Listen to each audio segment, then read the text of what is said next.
What is going on, guys? Welcome back to another Redstone map showcase here in Minecraft Pocket Edition. Today, we are going to be taking a look at an all-in-one Redstone room that basically has Redstone creations jam-packed into a very tiny space. This thing is so amazing, and I don't think it's ever been done before in MCPE, so some of you are about to get your minds blown. I mean, just take a look at all of this Redstone. It is pretty crazy. Now, before we check out the house, let's credit the map creator. His name is Delando. He didn't include any information to contact him. He didn't include his Twitter or his YouTube channel for some reason. But if you're watching this, dude, please do contact me. I would love to make another map with you in the future. But anyways, if you guys have your own maps that you would like to submit, you could do that in the description box down below. Anyways, let's go ahead and get started. So this is the front of the house. We have a doorway right over there, and to get into the doorway, we need to place down a redstone torch at the bottom of that tree. It's basically a tree torch key, and as you guys can see, once you place it, it breaks and then opens up our 2x2 Jeb door. We walk on through, and then we are here inside this lovely looking room. And what I love about maps like this is that not only does it have great redstone, but the design is also fantastic, and that's really what I'm looking for when you guys submit maps. Anyways, let's go ahead and check out our redstone control panel. This has over 10 creations connected up to it, and basically we need to right click on that button at the lower right hand corner to close the door. As you guys can see, it's basically a two-sided 2x2 Jeb door, which is pretty neat, and then we have the room all to ourselves. Now the first creation I'm actually going to check out is our lighting. As you guys can see, the lighting's already on, but when I click that button, you could turn it off and then you could turn it back on. I mean, very basic stuff. We always have to start off with the lighting, but now let's check out something a bit more interesting. Alright, so the next creation we're going to take a look at is our enchantment area. If I click on that button, it's going to open up the floor, and then it will update and allow us to basically enchant our items inside this enchantment table from 5 to 30 levels. So take a look at this. We have Bane of Arthropods 3 on that, and now it's a very epic iron sword. And to close it, we would just click it again, and as you guys can see, it just looks so neat and it works so smoothly. Alright, so that is pretty much our enchantment table. Now let's go ahead and take a look at our anvil. This is basically an anvil that's going to drop from the ceiling. A very simple creation, but you could use this to change the name of your weapon. So if I want to change this into the sword of Narnia, I could go ahead and do that. So there's the Sword of Narnia. I can just grab that, place it into my inventory, and just make all of my friends jealous. So this one, you can't really send the anvil back since it's falling down. You just get multiple ones when you right click on that button, or when you just click on the button.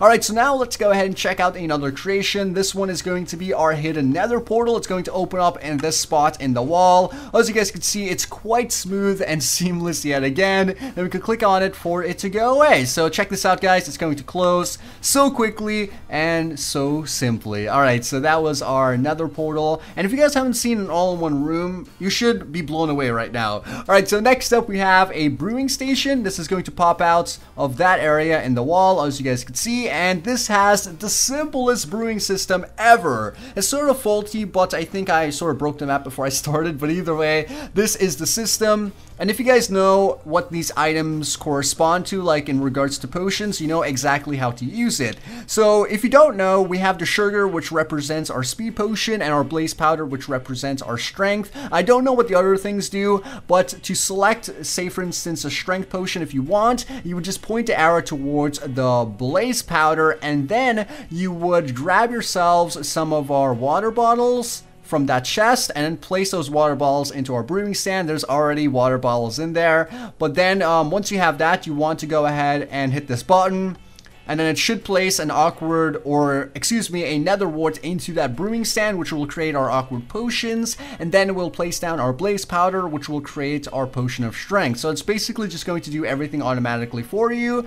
With that being said, we'll get back to that in just a minute. Alright, so let's go ahead and take a look at our armor equipment area by right-clicking on that button or clicking on that button. I keep saying right-clicking for some reason, but it opens up this space, and then as you guys can see, I have no armor on my body. I just just walk forward and boom, it should go ahead and place armor. As you guys can see, full diamond armor, which is just so neat. And then we can click on that button again to just hide that in the wall. Obviously, if you get rid of all of the signs, no one will really know where any of these creations are. They'll just be guessing, and by then you could kill them for coming into your house. Alright, so the next creation we're going to take a look at is our industrial furnace. This is a pretty simple creation, as you guys know. We place down our fuel to the left-hand chest, and then the items we want to cook or smelt in the middle, and then we get our output on the right-hand side. What's cool about this is that the piston in this area sort of flicks up whenever the output is activated, so it sort of just makes a piston noise to remind us to grab our items. And you guys will see that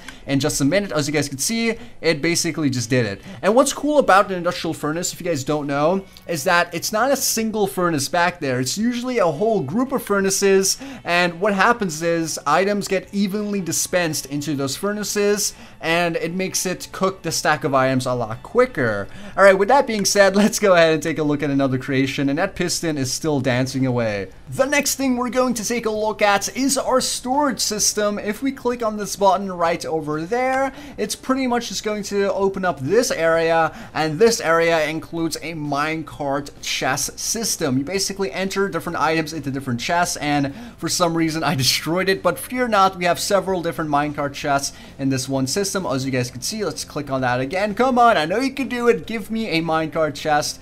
And yeah, for some reason this is sort of faulty. I really hate this system. I mean, not just in this particular map, but in any map. I think it's such an unreliable thing, because you have to basically time all of the minecarts just right, and just certain factors just make it impossible for this to ever work. But you guys get the idea. It's pretty much just a minecart system. It's not working, so I do apologize for that. Anyways, let's go ahead and take a look at our final room, which is going to be our bedroom. As you guys can see, it opens up right behind our anvil. Let's just go ahead and break the anvil. There you go.